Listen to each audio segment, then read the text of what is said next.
توی این ویدیو قرار به تمامی اطلاعات جدیدی که اخیراً در مورد بازی جدید FC25 منتشر شده و همچنین حالت‌ها و مودهای جدیدی که به بازی اضافه شده و تاریخ انتشار تریلر بعدی بازی که در مورد گیم پلی است بپردازیم. پس حتما تا آخر ویدیو با من همراه باشید.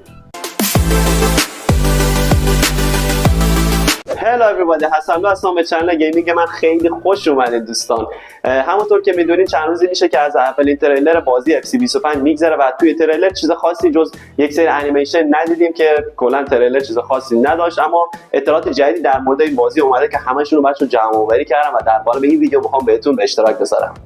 خب اولین چیزی که میخوام بهش بپردازم دوستان بخش گیم پلی بازی هستش. به لطف تکنولوژی هایپر موشن تعداد انیمیشن های بازی از 1200 انیمیشن در نسخه FC24 به 1800 انیمیشن در نسخه جدید رسیده و این خودش نشون دهنده اینه که چقدر قرار بازی واقع گرایانه باشه و از حالت تکراری در بیاد و گیم پلی بازی خیلی متنوع‌تر و طبیعی‌تر باشه.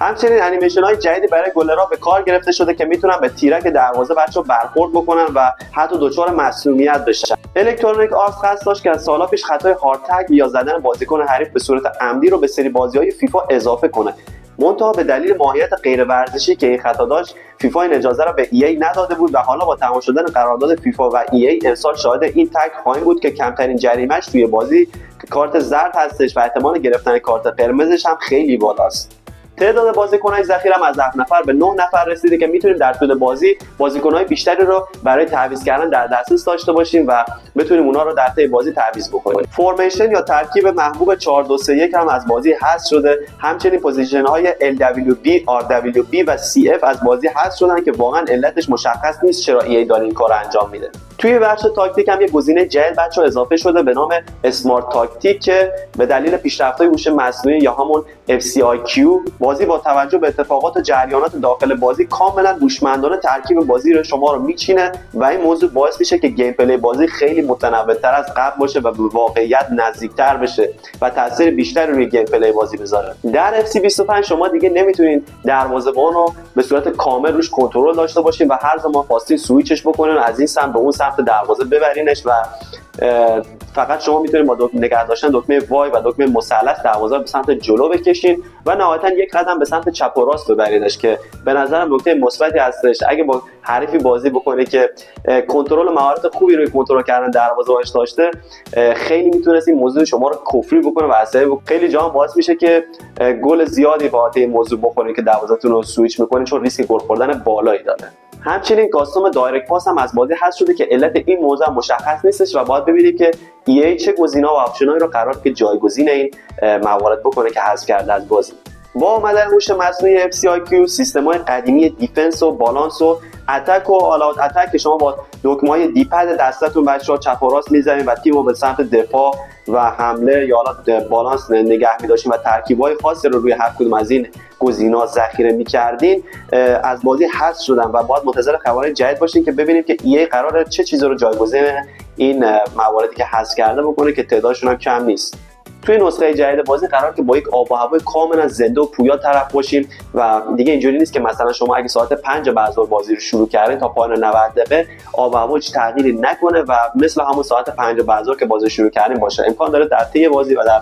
نیمه دوم بازی مثلا هوا شروع کنه به باریدن بارون یا ابری بشه یا ارزم به حضور شما اگه 5 بعد از ظهر شروع می‌کنید اواسط بازی دیگه تصویر بازی غروب شده باشه یا تاریک شده باشه هوا و قراره یک آب و هوا خیلی پویا و زنده‌تری رو در بازی جدید مشاهده کنیم که به واقع گرایانه‌تر بودن بازی هم بچه‌ها کمک میکنه. همچنین برای اولین بار هم دوستان شاهد اضافه شدن مودهای گرافیکی جدید به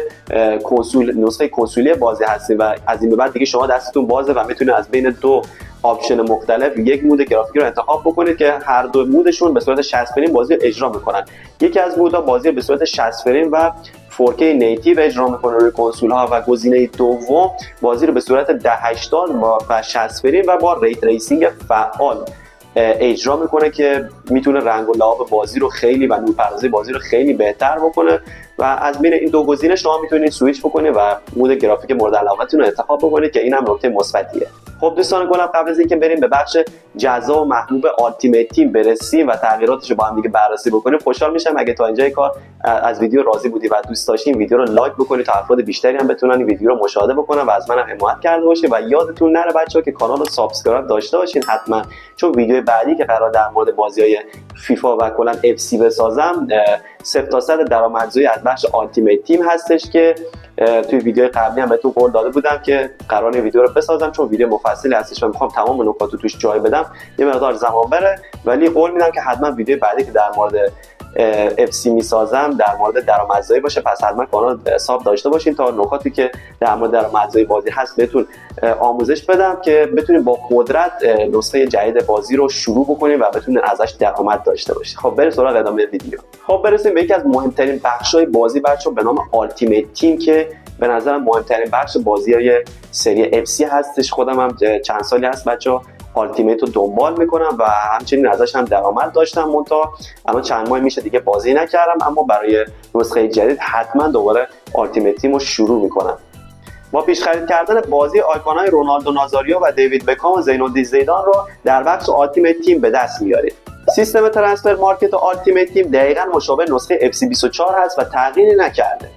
بعد از غیبت چندین ساله دیگو مارادونا به عنوان آیکون در بازی‌های سری اف سی بالاخره مشکلات حقوقی که با خانواده ایشون وجود داشت برطرف شده و قراره که در نسخه جدید دوباره با آیکون محبوب دیگو مارادونا مواجه بشید. کارت‌های داپلیکیت یا هم کارت‌های تکراری که در بخش التیمیت تیم بچه‌ها به دست می‌آورید و مجبور بودین که یکیشون رو کویکسل بکنید، در بخش جدیدی در بازی اف سی 25 شما میتونید تا 100 تا از این کارت‌ها رو نگه دارید و دیگه نیازی به کویکسل کردنشون نیست. کارت‌های تمدید قرارداد یا شارژ بازیکنان هم از بازی حذف شده و بازیکنایی که به دست میارید رو همیشه میتونید بدون محدودیت بازی بدین و دیگه مثل قبل نیست که هی نیاز باشه بعد از 20 تا بازی به نظر مثلا 30 تا بازی شارژشون کنین. و این موضوع هم به نظر نکته خیلی مثبتی هست، چون اصلا یک کار بیهوده‌ای بود شما یک بازیکن رو به دست میارید 20 تا بازی بازیش میدید توی ترکیبتون، یا میبینید که شما مثلا الان باید برید یک کارت خیلی بی‌ارزشی رو دوباره بخرید تا مثلا شارژ بشه این بازیکنتون برای 20 بازی دیگه، دوباره بعد از 20 بازی دوباره شارژ تمام بشه و عملا یه چیز بیهوده‌ای بود که اینم نکته مثبتی که از بازی حذف شده خوشبختانه. علاوه بر سیزن پس معمولی قراره که یک سیزن پس پولی هم در بخش التیمیت تیم داشته باشیم که معمولا جوایز بهتری نسبت به سیزن پس معمولی داره. فرقی هم که سیزن پس پولی با سیزن پس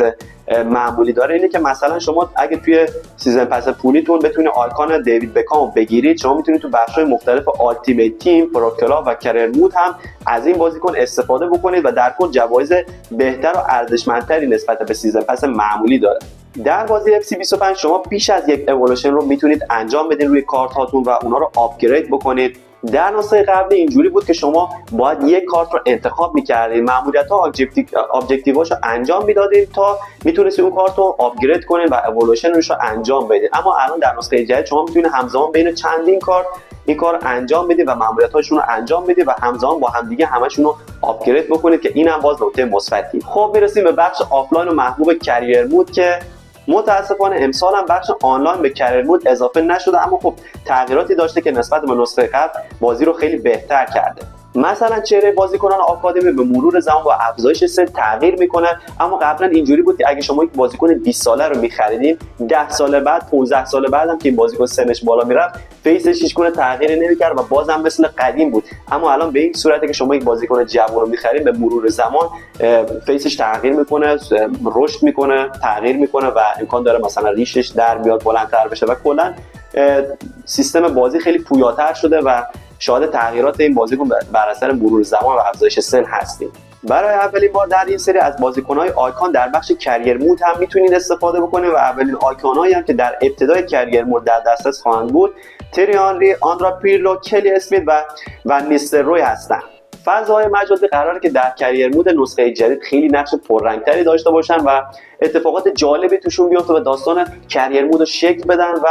همینطور هوش مصنوعی در این نسخه خیلی پیشرفته تر شده. مثلا اگه در بخش کریر مود ما با تیم سیتی بازی داشته باشیم و مقابل این تیم داریم نتیجه میگیریم و جلو هستیم، هوش مصنوعی تیم مقابل که سیتی هستش ممکنه ترکیب رو جوری قرار بده که تهاجمی تر بازی بکنن یا پلن های مختلفی رو برای گل زدن امتحان بکنن. به لطف تکنولوژی FCIQ قراره که بازی با یک تیم وقتی که داریم با یک تیم بازی میکنیم شرایط یکسانی رو تجربه نکنیم و هر بار یک گیم پلی خاصی رو شاهد نباشیم و تنوع بیشتری تو بخش گیم پلی و تاکتیکا داشته باشیم و تیم‌های حریف خیلی تاکتیک‌های مختلفی رو به کار بگیرن و هر بار یک بازی تکراری رو به نمایش نذارن.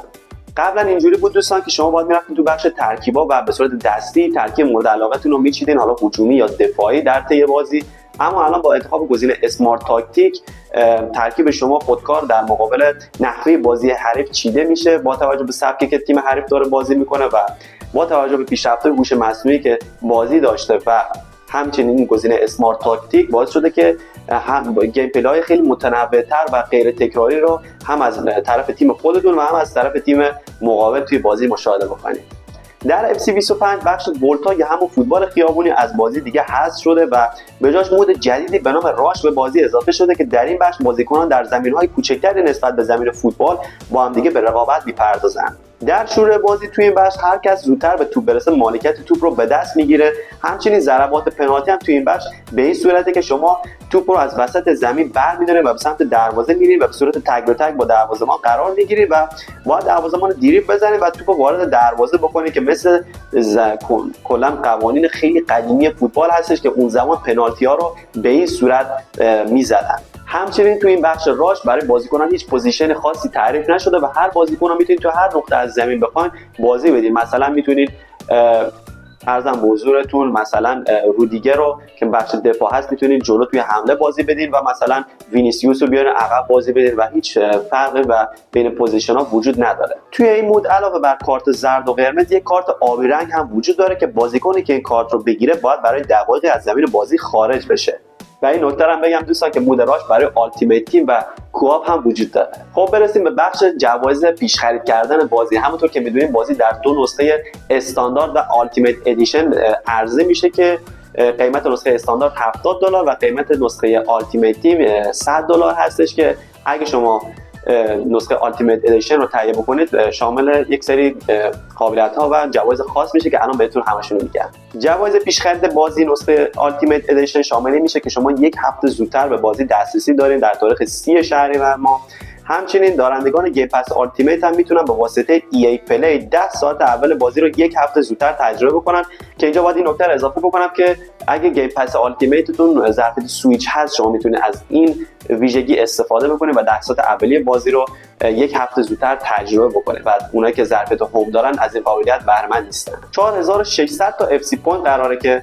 جوایز داشته باشه و همچنین آیکون‌های دیوید بکام، رونالدو نازاریو و زین الدین زیدان در بخش کریر مود در دسترستون قرار میگیره و یه دونه هم اِوولوشن مخصوص قراره بهتون بدن برای آپگرید کردن کارت هاتون و یه دونه بونوس پوینت مخصوص بخش راش قراره بهتون اضافه بشه. همچنین کارت جود بلینگهام هم برای 10 تا مسابقه به صورت قرضی در اختیارتون قرار میگیره. این هم از جوایز پیش خرید کردن نسخه التیمیت ادیشن بازی که بهتون گفتم بچه‌ها. در مورد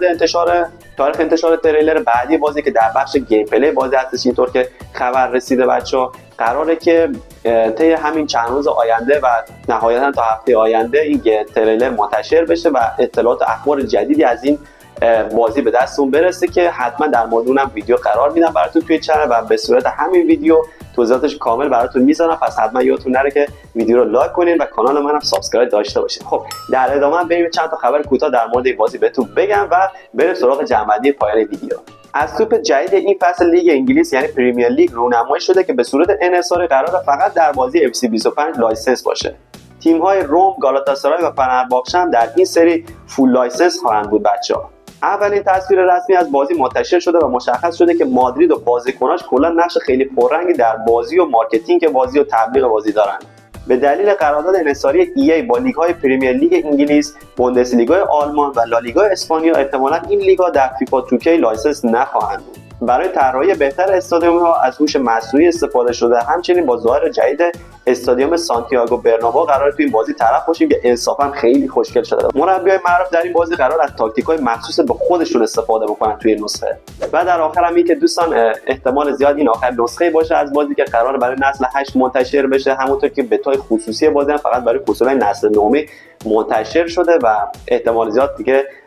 نسخه FC26 بازی قرار نیست برای فصولای نسل 8 متاسفانه منتشر بشه.